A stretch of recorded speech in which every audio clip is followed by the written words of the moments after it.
Olá, turma. Vamos dar continuidade, então, no nosso conteúdo. Bom, regulação das emoções na infância, delimitação e definição. Nós tínhamos parado de um ponto, né? Que, de maneira geral, só para a gente recapitular, então, o que nós vamos ver a grosso modo, estamos vendo e vamos finalizar, né? Então, esse artigo, ele traz uma revisão conceptual e teórica da regulação das emoções, assim como estudos empíricos associados e correlatos a indicadores de ajustamento psicossocial. No âmbito da psicologia do desenvolvimento, por quê? Por causa do estágio do desenvolvimento que eles estão apresentando, né? Que é da infância. Este artigo pretende contribuir para a clarificação da definição e delimitação de regulação na infância. E então começamos por fazer uma resenha histórica, eles trazem, foi o que vocês começaram a ver na aula anterior, né? E a gente também já começou a delimitar conceitos, de alguma maneira, e a gente já está entrando em definição, função de várias problemáticas do tema, né? Agora a gente vai entrar mais nessa parte de atuação e definição, né? Em relação à regulação emocional. Então, qual que é a importância do estudo? Eu já apresentei para vocês na semana passada, né, qual que era a importância, e aí para vocês continuarem repensando sobre isso. Então, conforme vimos, né, de onde paramos, né, para a gente pegar um gancho aí, para dar continuidade. Conforme vimos até aqui, é difícil diferenciar a emoção de regulação emocional. Por quê? A regulação emocional da ação é regulatória por si mesma, mas as emoções são um meio para regular o comportamento, né? Então, a emoção por si só ela tem essa função, né? Logo que a prontidão para a ação desencadeada pela emoção fizer com que a pessoa haja de acordo com o motivo subjacente a essa emoção. O comportamento da pessoa foi regulado pela emoção, né? Então, para a gente sempre estar retomando aquela ideia do conjunto de comportamentos e cognições que estão por trás, então, dessa reação emotiva, tá? Já a regulação da emoção está limitada à necessidade situacional da vontade, inibir ou modificar a emoção eliciada ou elicitada, para que, de prontidão para a ação associada a essa emoção, não seja concretizada, sendo substituída por uma subdominante, já que essa concretização, né, ou ao concretizar essa ação, iria impedir a realização de um objetivo, né, de alguma maneira aí superordenado. Essa forma de regulação apela à função executiva. Então, de maneira geral, a gente vai estar trabalhando o quê? Para depois a gente vai estar vendo. Para intervenções mais direcionadas para a gente aprender a regular, né, tudo isso. Regulação externa versus autorregulação, né? Então, inicialmente, a regulação das crianças é feita integralmente pelos seus cuidadores, atendendo à sua dependência. Seguidamente, os pais continuam a influenciar através do uso de estratégias diretas e indiretas, ensinando estratégias alternativas e modelando. Então, isso é o que nós fazemos como cuidadores primários, né? Sendo pais ou não, a gente está fazendo essa mediação nos contextos em que nós pegamos essa faixa etária, com o objetivo de assegurar o bem-estar da criança, mas também para promoverem a socialização do seu comportamento emocional, de acordo com as expectativas culturais face às emoções e regras de sua expressão. Com o desenvolvimento, há uma passagem progressiva da regulação interpessoal para a intrapessoal, né? Então, como ela vai se autorregulando, tá? Então, ela aprende isso no campo das relações, isso começa por uma mediação externa e depois essa pessoa vai se autorregulando. Com a maturação neurológica, motor e cognitiva, a criança torna-se progressivamente mais capaz de modular autonomamente as suas emoções, mantendo ao longo da sua vida uma combinação de estratégias auto-iniciadas, com a busca e auxílio junto a outras pessoas para efeito. Então, por isso também que quem está nessa função tem que ter domínio desses conhecimentos, porque senão a gente acaba fazendo o quê com a criança que a gente vai ver, né? Que na verdade a gente não vai ver nessa aula, mas eu vou ver se pelo menos finalizando, que eu acho que nós vamos ter mais umas 2 aulas ainda, eu vou ver se eu trago uma teoria para vocês verem o quanto que o ambiente ele tem que validar tudo isso. Senão a criança ela não vai ter, de alguma maneira, a percepção ou a segurança e nem vai acontecer essa promoção de autorregulação, porque o ambiente não valida. Então, ela vai ter sempre as distorções cognitivas aí por trás, né, junto com essa desregulação emocional. Bom, assim, tanto as crianças como os adultos continuam a recorrer de estratégias de regulação extrínsecas para que as influências sociais possam ser proximais. Procurar ajuda, amparo emocional, observação do uso de estratégias e distais, né, normas culturais para expressão de sentimentos e emoções. Então, ela vai depender do quê? Né, de quem está dando suporte ali, como os principais cuidadores ou as pessoas que mais influenciam, né, nessa aquisição aí desse repertório e, de alguma maneira, também o que está sendo convencionado socialmente, culturalmente, né? Estão em causa processos diferentes, mas a linha da discussão para um ponto anterior ou no ponto anterior, ambas podem ser consideradas como formas de regulação, desde que usadas com a intenção de modular a emoção propriamente dita. E tanto que, quando a gente tem as normas, por exemplo, convenções macro em cima que de alguma maneira interferem no nosso funcionamento, a gente tem o quê? Para os homens não podem manifestar o quê? Emoções, fragilidade, né? O homem não chora. Então, a gente tem mandatos, dentro desse mandato tem uma funcionalidade social que, de alguma maneira, acaba desregulando o sujeito, porque ele não consegue dar conta disso, né? Então, por isso que a gente vai tendo esse ambiente facilitador para que o sujeito dê conta de tudo isso. De acordo com o modelo, então, desses autores, né? A regulação entendida como a forma reflexiva da regulação da emoção depende, à semelhança de anteriores estudos empíricos por outros autores, que esta começa por ser feita externamente pelos cuidadores e vai sendo interiorizada pela criança à medida que se desenvolve. As estratégias usadas começam inicialmente por ser de cunho mais comportamental e, dependendo dos adultos, podem se concretizarem essas estratégias. Né? Posteriormente, a criança conseguirá fazê-lo mais autonomamente e começa a recorrer a estratégias mais cognitivas. Que a gente sai do concreto e vai para o simbólico, então. Tá? Mas esse movimento ele é necessário. Né? Para esses mesmos autores, a regulação interpessoal das emoções surge na primeira infância. Nessa fase, para regular a emoção, a criança, por exemplo, chora para que a mãe lhe pegue no colo e acalme. Por outro lado, começa a ser capaz de adiar gratificações após 3 anos de idade, assim como usar estratégias comportamentais como brincar para se distrair. Né? E a gente utiliza muito isso, por exemplo, com pacientes em clínica, quando a gente usa aí determinados tipos de cognições ou estratégias para que o sujeito se distraia. Tá? Então, o que eu vou fazer? Bom, eu já sei que eu funciono por essa via, eu já sei a consequência disso, e aí tem autores que vão dar indícios de como a gente vai estar trabalhando isso. Então, eu vou trabalhar com o quê? Com coisas ali que me tiram desse foco, tá? Que é muito parecido com alguns pacientes que dão certo. Na infância média,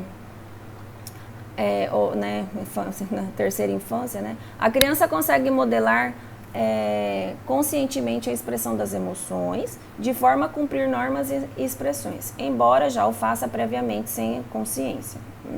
Enfim. Eu acredito que já na segunda infância isso já é domínio, né? A partir dos 6 anos de idade, verifica-se uma miniaturização da expressão das emoções, o que fundamenta a emergência das regulações, da regulação intrapessoal. Porque, de alguma maneira, o sujeito ele vai se apropriando desse comportamento e vai utilizando no seu repertório, né? Então, se o sujeito já faz o uso, é porque provavelmente ele já está se apropriando. Não como o domínio de uma linguagem metafórica e analógica, como nós estamos vendo e fazendo correlação como um adulto. Mas ela já está dando conta e aprendendo e utilizando como domínio próprio ali para a sua idade. Então, ela dá conta disso quando a gente consegue utilizar.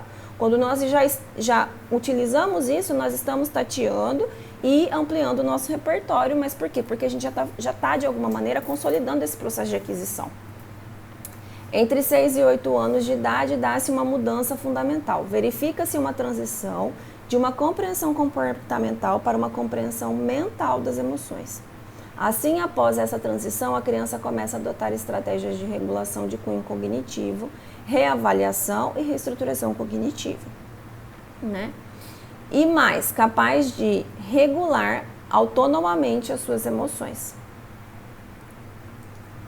Regulação da emoção intencional e orientada por objetivos versus regulação automática da emoção.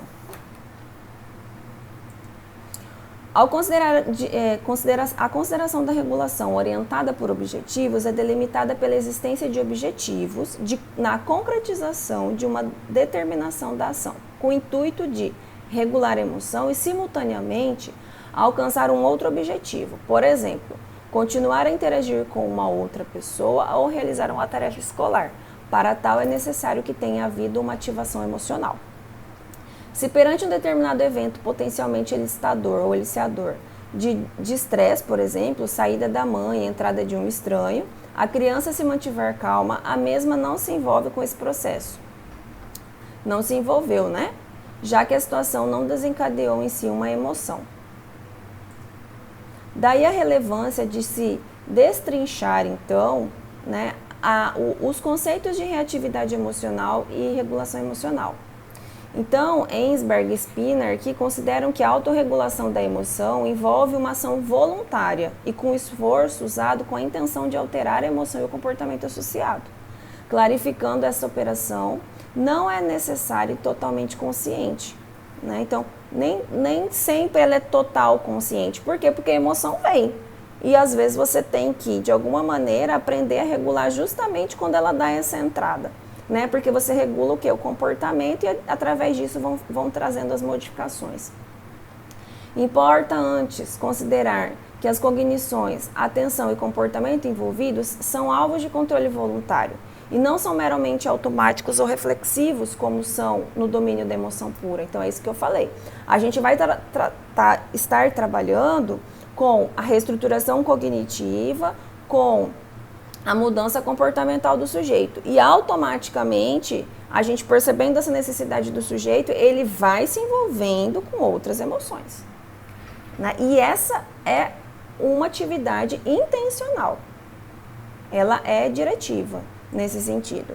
O comportamento pode ser inibido mediante processos conscientes e não conscientes, utilizando o conceito de Ensberg, utilizando o conceito de controle de esforços, né? E aí reporta-se a capacidade de focar ou mudar voluntariamente a atenção. Então a gente foca, a gente direciona para uma outra coisa, só que o sujeito ele tem que estar muito perceptivo do seu funcionamento, tá? E inibir o comportamento, né, o controle inibitório de acordo com o necessário. A gente trabalha isso, por exemplo, com criança, gente, com as forças pessoais, quando a gente está trabalhando o quê? Autocontrole. E a gente faz isso com adulto. Então, autocontrole e segurança do que se está fazendo é muito importante para fortalecer o sujeito e encorajar ele. Tá? Por outro lado, o modelo abrange também dimensões menos voluntárias do temperamento. Controle reativo, né? Então quando o sujeito já explode, fala que já foi, que se relacionam com a impulsividade e o comportamento de aproximação e fuga, né? Inibição. Ambas as vertentes têm sido apontadas como preditoras de ajustamento e competência social. Então isso aqui a gente vai trabalhando também, né? Mas a gente vê que os comportamentos de impulsividade, eles estão no ciclo, no padrão de funcionamento do sujeito, tá? Não é só um comportamento específico. A gente consegue fazer uma leitura mais abrangente de como esse sujeito funciona na vida. E ele busca relações também que têm esse funcionamento mais impulsivo. Numa outra perspectiva, Maus, né, e outros colegas definem que a reação à regulação emocional automática, como procura automática e não consciente do objetivo de alterar a trajetória emocional, no seu entender, esse tipo de regulação está bastante presente no nosso cotidiano, manifestando-se nos hábitos aprendidos, nas estratégias aprendidas na infância, nas normas socioculturais e objetivos implícitos hedônicos, né? Citam o exemplo das pessoas que são socializadas no sentido de diminuírem as suas respostas emocionais desde pequena, onde são veiculadas crenças como raiva é destrutiva, rir alto é um comportamento vulgar, e isso acontece com muita frequência, tá, gente? Ou ainda os homens não choram. Tornam-se mais provável que automaticamente façam decrescer a expressividade de suas emoções em adultos, mesmo sem consciência desse mecanismo. Lembra quando eu falei dos mandatos internos? Isso daqui são mandatos internos, ó. Raiva é destrutiva, Rir alto é um comportamento vulgar, homens não choram. Então a gente já funciona nesse automático. Quando a gente está fazendo um trabalho com o sujeito, a gente tem que acessar tudo isso. Por quê? É daí que vem algo que, de alguma maneira, faz com que ele embote tudo isso. E ele não dê conta, né, de uma maneira mais assertiva. Assim sendo, essas crenças educativas relativas à emoção e à regulação emocional são interiorizadas e, ao transformarem-se em hábitos, são posteriormente usadas a uma forma automática.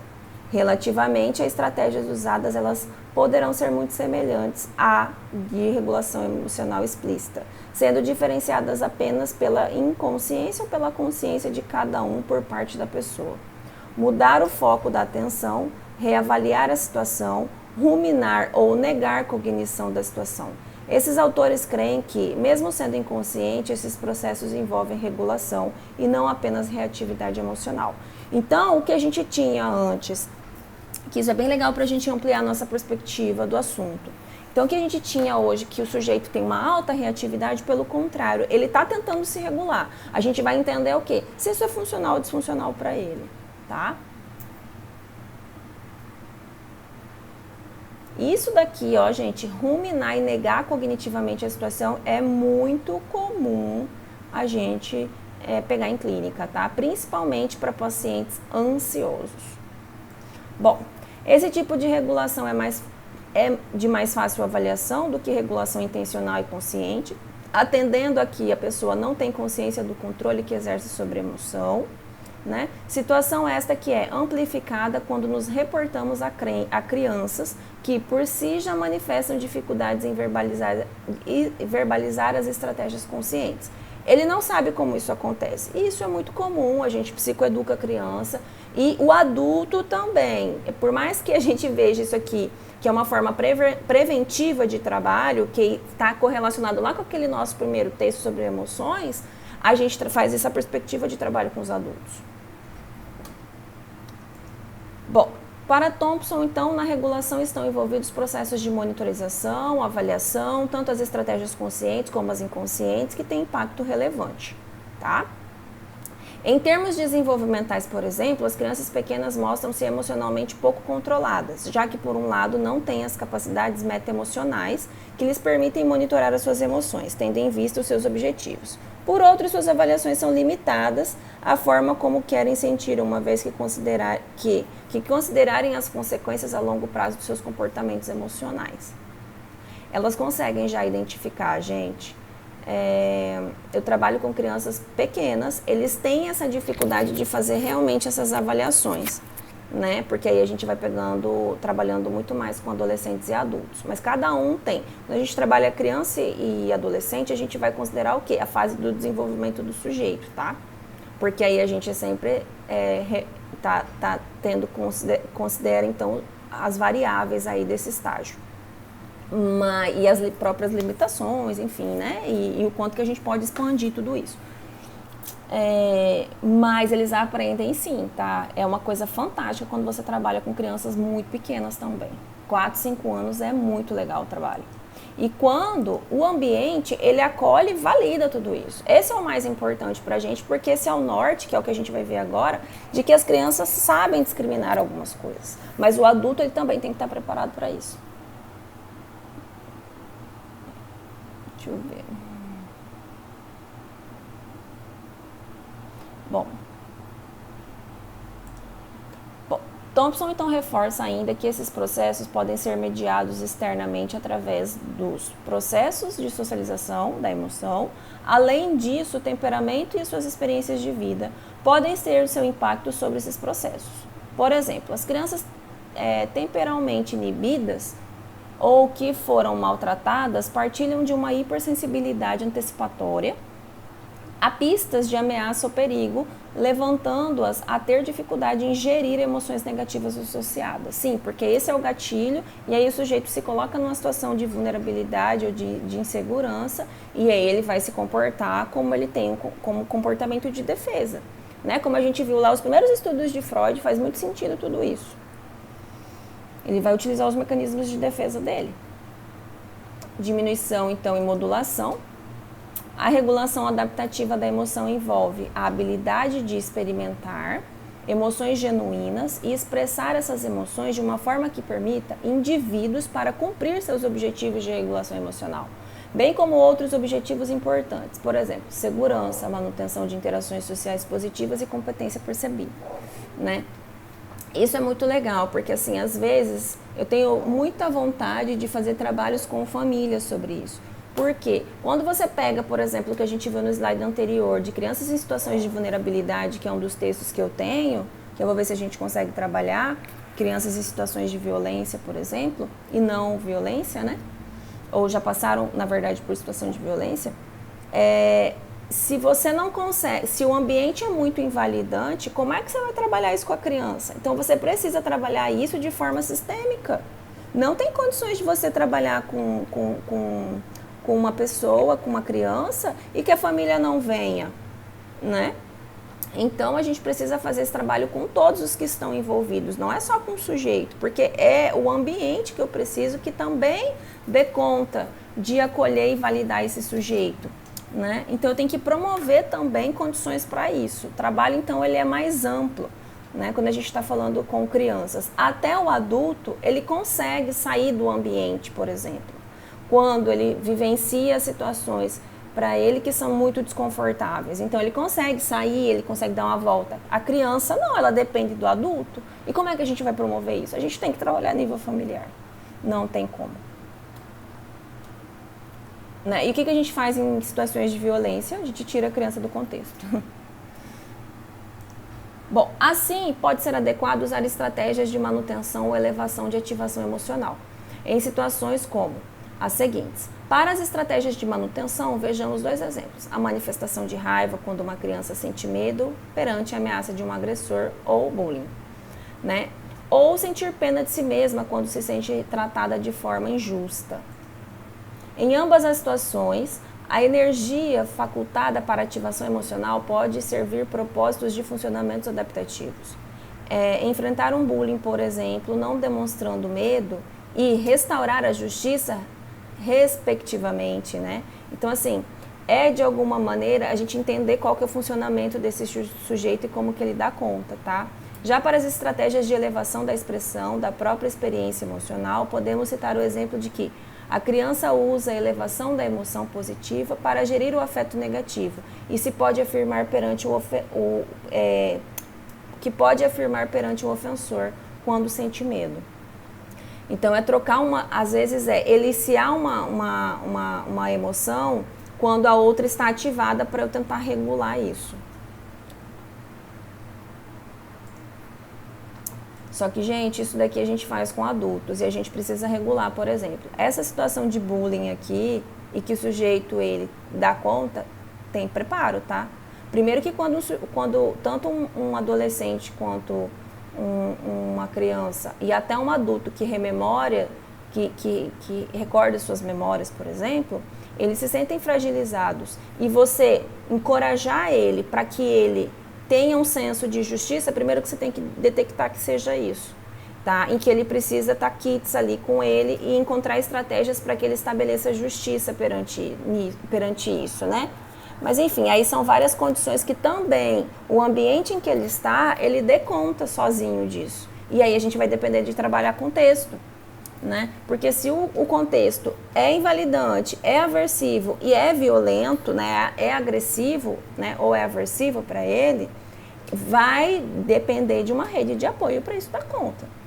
Não é simplesmente eu encorajar um sujeito e, tipo, lancei ele no mundo, volta para o ambiente e dá conta disso. Eu preciso modificar, quando a gente vai trabalhar, por exemplo, em escolas, o ambiente ele tem que estar trabalhando tudo isso. O ambiente tem que discutir isso, tem que acolher isso, porque senão o sujeito não tem força. E aí não vai adiantar um atendimento, por exemplo, individual, precisa ter um trabalho de grupo, porque eu posso trabalhar individualmente as pessoas que de alguma maneira têm isso como demanda, mas eu preciso trabalhar isso no grupo, porque senão não vai adiantar, né? Emoções negativas e positivas, e aí a gente viu que vários teóricos, ou no texto anterior nós vimos que esse juízo de valor ele não é atribuído e ela tem uma função adaptativa ou não, né? Desadaptativa. Então vamos ver o que fala aqui. Não é a valência da emoção que é determinante, mas os processos pelos quais a emoção se relaciona com a cognição e comportamento e seus produtos em termos de ajustamento daí decorrentes. Bom, para muitas teorias, a gente analisar a valência é muito importante. Por quê? Porque tem comportamentos, gente, que são muito reativos e que causam muito prejuízo ao sujeito, tá? Embora a gente fale assim, não é a valência que é determinante. Não é, mas a gente tem que entender todo esse processo. E analisar a valência é algo que a gente precisa ficar atento, porque a gente precisa saber com quais tipos de situações e emoções o sujeito de fato não dá conta. E aí a gente já espera que o sujeito desregule. E tem uma atitude que pode prejudicar ele, pode prejudicar outras pessoas, né? De fato, existem provas no sentido de afirmar o papel quer da regulação emocional negativa, que eles colocam como aquelas que o sujeito tem dificuldade, né? Como determinantes do ajustamento da criança. Eu continuo seguindo a linha que é de adaptação, tá, gente? Mas aqui eles colocam as negativas que trazem um prejuízo para o sujeito e as positivas como as que regulam o sujeito, né? Referenciadas no parágrafo blá, blá, blá, né? Afirmam que indivíduos que experienciam intensos níveis de emocionalidade negativa poderão manifestar problemas de comportamentos internalizantes e externalizantes. Isso é óbvio, né? Assim, na manifestação de problemas comportamentais internalizantes, como depressão e ansiedade, e como agressividade. Ah, mas externalizante e agressividade até que vai tudo bem. Agora, quando?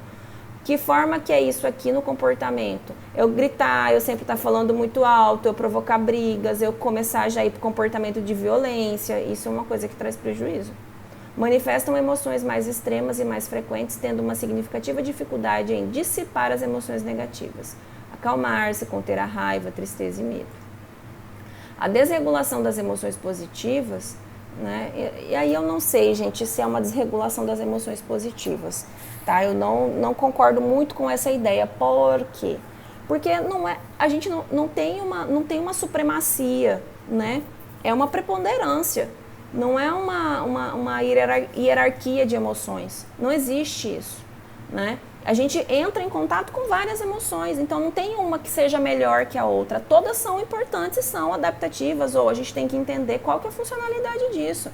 Porque às vezes a gente se conectar com sentimentos, por exemplo, como a gente entra de frustração, nos fazem repensar algumas coisas. Algo deu aí que a gente se conectasse com isso. E o que eu vou fazer com isso? Por quê? Porque até para nossa história, quando nós trabalhamos com crianças, adolescentes e adultos, o sujeito aprender a gerenciar a frustração e se deparar com ela é funcional, é adaptativo. O sujeito ele precisa aprender a lidar com isso, né? Então, assim, não dá para o sujeito ficar o tempo todo, pessoas, mantendo ele suprindo uma falta que ele não tem que passar. Pelo contrário, ele tem que passar, essa é a vida, né? Então, são sujeitos que vão ter dificuldade a ter tolerância ao mal-estar, porque não dão conta de lidar com uma situação de desconforto. E desconforto existe naturalmente na vida, não é um mar de rosas, não é um mundo de alegrias. Não dá para eu ficar utilizando o tempo todo de estratégias para mim só estar ativando sistemas de neurotransmissão que me provoquem isso. A vida não funciona nessa lógica, né? Então a gente tem que fazer com que o sujeito ele dê conta disso e aprenda a lidar com isso para ele entrar em contato com outras emoções que ele acha que são positivas para ele, né? Bom, então ele coloca aqui, né, que se manifestam em intensidades elevadas, está associada maioritariamente à emergência de problemas externalizantes, menor competência social, em que a impulsividade parece ser a principal variável mediadora, sim, né? Dessa forma, neste artigo, consideramos os contributos da regulação da emocionalidade negativa e positiva como um ajustamento às crianças. E a gente tem que levar a gente como... De fato, não tem bom e ruim, mas é a funcionalidade, né, adaptação e desadaptação. Então, ela ajuda em que sentido? E qual que é a função se não está legal? A gente também tem que entender, né? Porque, assim, é super normal quando a gente perde, a gente passa por perdas durante a vida, separação de pais, a gente sentir tristeza. Isso faz parte desse funcionamento. A gente se sentir num desamparo faz parte de um funcionamento. Então, o sujeito ele precisa se conectar com isso. Não dá para eu usar técnicas de distração quando ele acabou de perder um ente. Não, ele tem que se conectar com isso, porque isso naturalizar, porque todo mundo faz, quando perde, sente isso, né?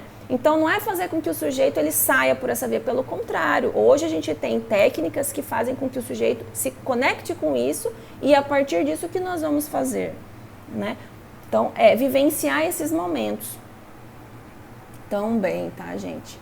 Quando é que a gente usa as técnicas que é para o sujeito, de alguma maneira, se regular mais positivamente? Quando ele está numa distimia, quando ele está numa fase de depressão muito intensa. Então, a gente vai promovendo isso.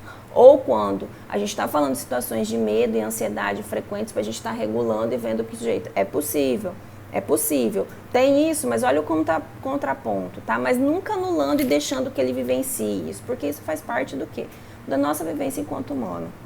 Equilíbrio de objetivos no curto e longo prazo, né? Então, a fazer uma análise funcionalista da regulação, alimentada por um foco desenvolvimental, reconhece a relevância de se considerar um contexto em que a emoção da criança emergiu para determinar se a mesma está ou não a ser regulada de forma adaptativa, né?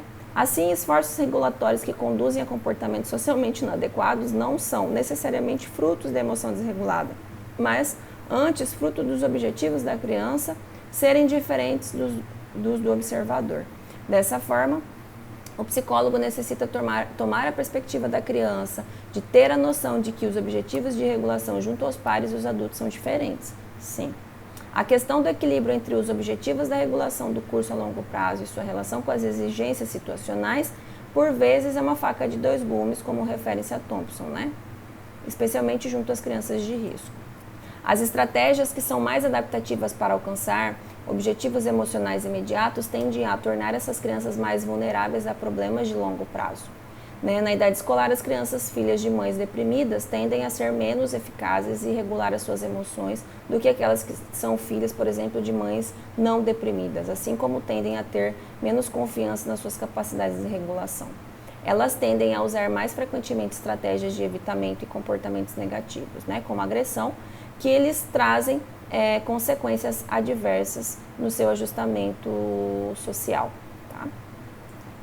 Nesse contexto, essas crianças tornam-se hipervigilantes perante as pistas emocionais dos pais, o que, por outro lado, é protetivo, já que permite à criança antecipar e preparar-se para lidar com a interação com os pais deprimidos em casa. Por outro, é prejudicial, porque se torna mais sensível às emoções negativas e mais reativas a conflitos e críticas em outros contextos. Bom, é isso, né? E aí depois a gente aprende que em casa, ainda quando eu não consigo generalizar isso, eu não consigo perceber que nesse contexto isso dá certo, em outros não, por causa da minha idade, às vezes até adultos isso, a gente vai auxiliando o sujeito. Então, dentro daquele contexto, ele vai ter que lidar daquela forma, né? De uma forma mais adaptativa. E aí, quando ele mudar de contexto, o que esse contexto está exigindo dele? Né? Que ele não teve no seu repertório. E aí a gente faz o quê? A gente amplia esse repertório. Bom, as suas tentativas de regular a emoção tornam-se assim marcadas por objetivos inconscientes, que manter um sentimento estável de bem-estar, evitar reações críticas e rejeição dos pais, defender-se de expectativas são razoáveis e tentar gerir o estado emocional dos pais para se proteger. Né? Então a gente tenta aí trabalhar com os dois polos. Objetivos estes que, pela sua inconsistência, levam a criança a estratégias também inconscientes e não adaptativas fora do ambiente familiar. É isso que eu disse. Por vezes a criança crê, né, como responsável pelo estado deprimido do progenitor, desencadeando em si uma culpa de tentativas para restaurar esse humor último. E não é só sobre isso, é sobre várias demandas quando a gente trabalha com família. Tem um autor que ele fala que a criança é muito generosa, né? Ela prefere atribuir para si toda a responsabilidade do que está acontecendo e deixa os genitores ali. É como se ela, como se ela fosse salvar, né, a responsabilidade de salvar tudo isso. E quando ela assume essa responsabilidade para ela, é isso que ela está fazendo. Quer dizer, a responsabilidade é minha e eu tenho que lidar com isso. Tá? Em muitos casos a gente vê isso. E aí chegam os pacientes identificados para a gente. Padrões estes que deixam de ser adaptativos quando estendidos em outros contextos, como escolar e de interação com os pares. Concluindo, essa hipervigilância é um fator protetor em casa, levando-se a evitar lutar contra, etc. mas deixa de ser junto aos pares, já que pode levar a criança a ser mais agressiva e evasiva junto destes, né? Posto isso, consideramos que as estratégias não são inerentes, boas ou más. São antes mais ou menos adaptativas no contexto dos objetivos específicos em circunstâncias particulares, que é o que a gente ficou discutindo o tempo todo, né? Regulação da expressão e da experiência, né? Na revisão, então, de definição, a gente viu lá que eu não trouxe muito mais de construto. Considero, então, que o processo de regulação está envolvido na modulação da experiência e da emoção, em estados fisiológicos associados, assim como da expressão que se manifesta, e por outro, na expressão facial, tom de voz e comportamento não verbal. Por outro, inclui ainda comportamentos relacionados com emoções usadas com a intenção de afetar o contexto social. Então, aqui a gente tem vários os teóricos que a regulação pode atuar em domínios do funcionamento da própria emoção, intrapessoal e intradomínio, podendo ter impacto sobre exemplos do sistema neurofisiológico, né, papel mediador, ou sistema expressivo, regras e expressões das emoções, regulação da expressão, domínios de funcionamento como cognitivo e comportamental, intrapessoal e interdomínio, processamento da informação e, por fim, interpessoal, em que a criança recorre a outras pessoas para conseguir regular a sua emoção, processo de referenciamento pessoal ou na corregulação didática entre mãe e bebê. Nessa linha, consideramos relevante a regulação focada, quer na expressão ou quer na experiência emocional. Então, gente, por exemplo, é uma estratégia muito aqui, ó, isso que a gente fala, é recorrer a outras pessoas para conseguir a regulação. Eu, às vezes, eu uso muito esse recurso. Quando eu estou muito cansada porque o nosso trabalho ele é um trabalho intenso, analítico, que nós nos envolvemos, porque tem a nossa ressonância, porque tem o nosso caso, e pã, e pã. Eu já tenho pessoas no qual a minha relação é leve. Então, são pessoas leves que me fazem eu pensar em qualquer coisa, menos no trabalho. E isso me regula, sabe? Eu saio um pouco desse ambiente de trabalho e vou fazer qualquer outra coisa. Porque eu sei que nessa relação eu encontro isso. Já a regulação adaptativa nos diz respeito à supremacia das emoções positivas e supressão das emoções negativas. Mas sim ao impacto, não diz respeito, né? Não diz respeito, mas sim ao impacto em que estas têm sobre o funcionamento global, a reorganização a partir da ativação emocional, ao experienciar as emoções genuínas, positivas ou negativas, e ao expressá-las de forma que as mesmas permitem à criança a flexibilidade necessária para atingir seus objetivos regulatórios, bem como outros que podem ser concorrentes com os mesmos, segurança, exploração, interações sociais positivas, permitindo a manutenção da sua competência na interação do meio. Então, é o que ele reforça, né, e que ele deixa em aberto lá naquele tópico, né? Então, não é uma predominância, né, não é uma hierarquia, é uma preponderância, né? E saber o quê? Qual que é, então, como ele coloca aqui, o impacto que esta tem sobre o funcionamento global do sujeito, né? As crianças devem conseguir sentir as emoções de uma forma que não seja esmagadora, seja apropriada socialmente, né? Por exemplo, nas situações de discordar de uma opinião de um colega, cometer um erro em realizar uma tarefa escolar ou num jogo desportivo, ser reprimido por uma figura de autoridade, ser acusado erradamente por determinado comportamento, ser ofendido, não ser escolhido por brincar, ficar desapontado com um presente ou uma nota, enfim, aí vai.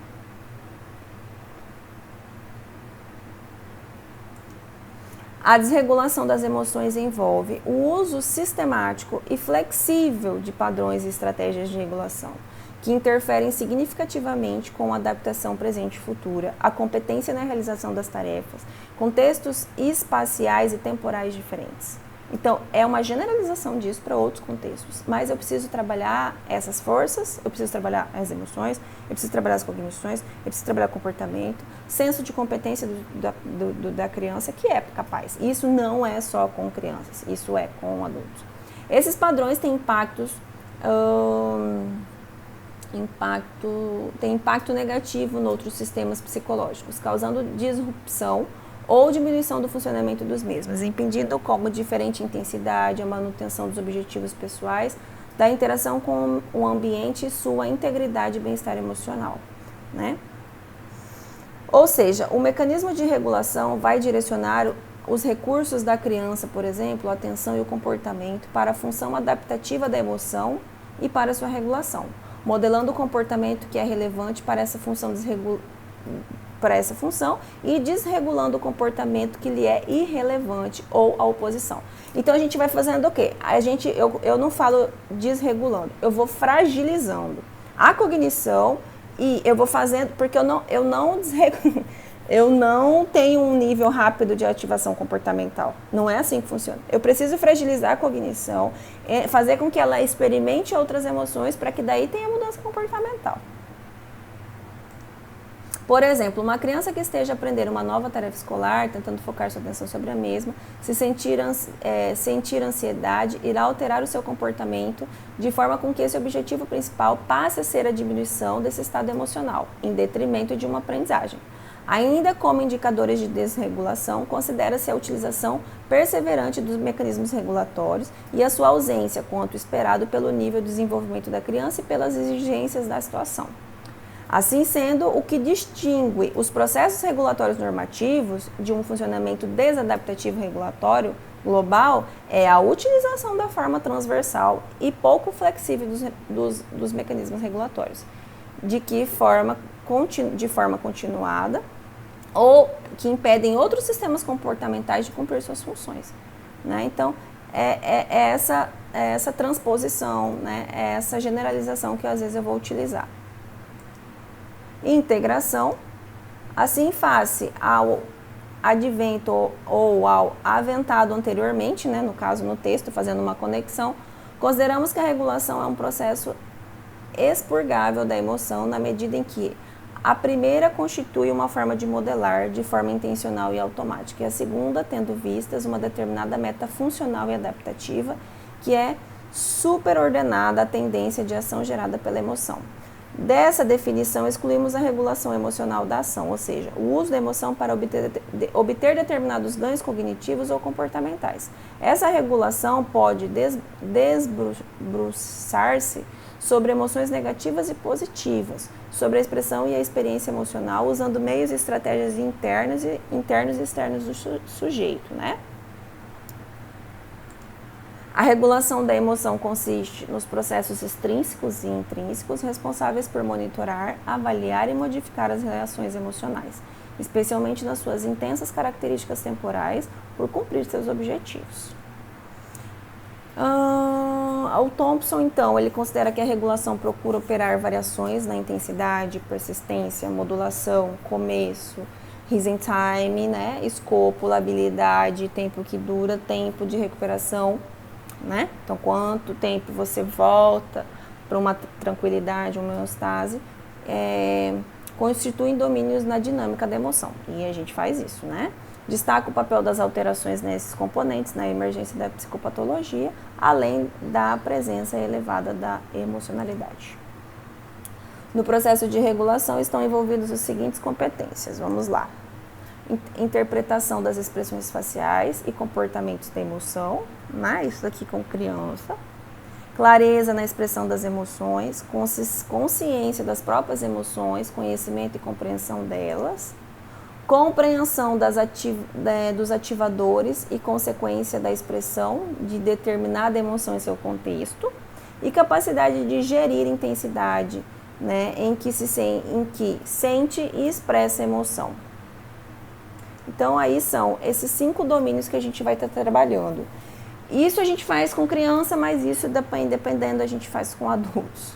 Tá bom, gente? Então, é isso. Vejo vocês na aula. Beijos, até!